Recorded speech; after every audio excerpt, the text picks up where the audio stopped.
Well, folks, welcome to The Late Show. I'm your host, Stephen Colbert. It's Russia week, and I just want to get out ahead of the story here. I recently met with a lot of Russians. I can't remember why. Maybe because I was in Russia. Some of them work for the government. This week we'll be showing you one Russian field piece. I'm sorry, I meant to say two Russian field. My lawyer is telling me it's 5 Russian field pieces. I didn't think you'd find out. The whole week was supposed to be a secret, but someone leaked it to CBS's marketing department. Anyway, Russia's coming up later in the show. Meanwhile, back in the United States, Russia. Folks, things are not looking good for President's son and store brand Billy Baldwin, Donald Trump Jr. Because of a meeting he took last year with Russian lawyer Natalia Velenitskaya.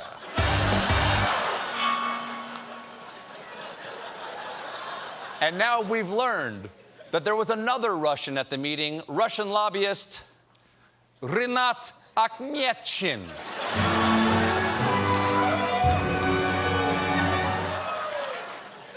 Funny detail. He's reportedly a former Soviet counterintelligence officer. Of course, when it comes to Don Jr., there's not much intelligence to counter. Now, here's the deal.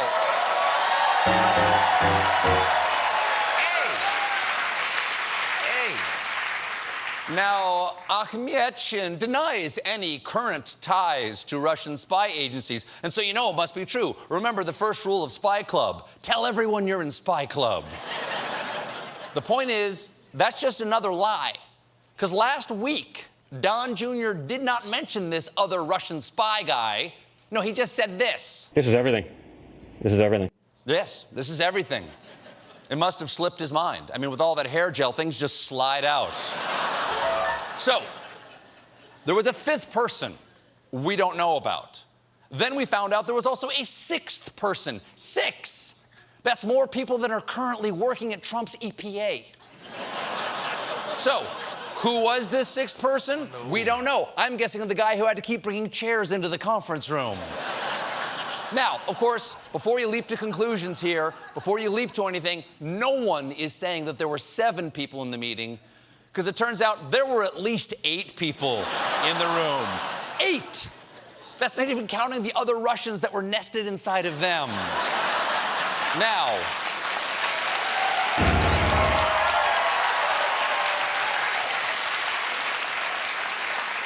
keep in mind, Don Jr.'s defense this entire time has been that he wanted to collude with Russia, but got nothing. Therefore, innocent? But you know who doesn't remember it that way?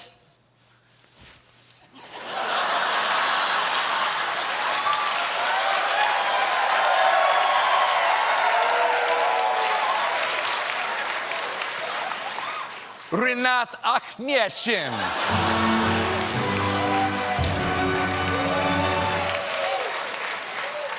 Akhmetshin claims that Natalia, the Russian lawyer, gave Don a plastic folder with printed out documents that detailed what she believed was the flow of illicit funds to the Democrats. Okay, they never met with Russians, but it turns out they did.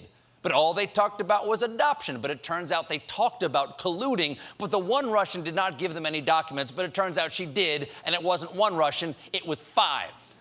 This is the first time a Trump has lied about having a smaller crowd size.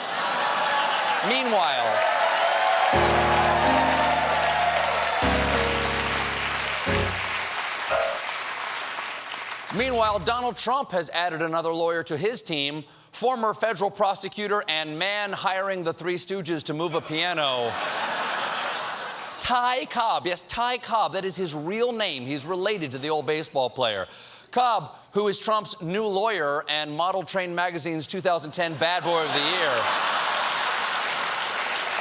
is new to the scene.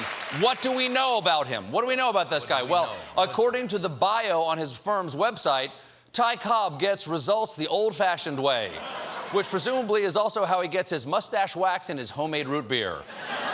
But Cobb is no slouch.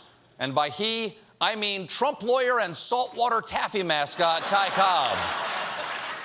He's won huge legal cases, including when he successfully defended a beef processor against charges of lying to investigators. That was very generous of Cobb to help out a rival cattle baron.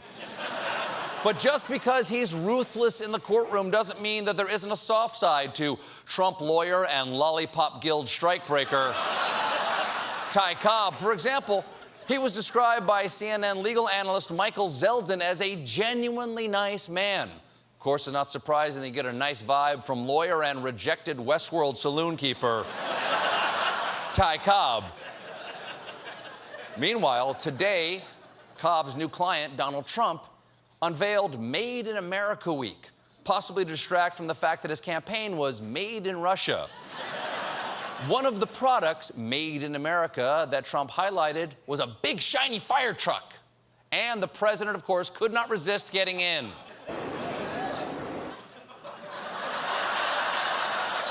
Where's the fire? Well, we haven't found the fire yet, Mr. President, but there's more smoke every day. We've got a great show for you tonight.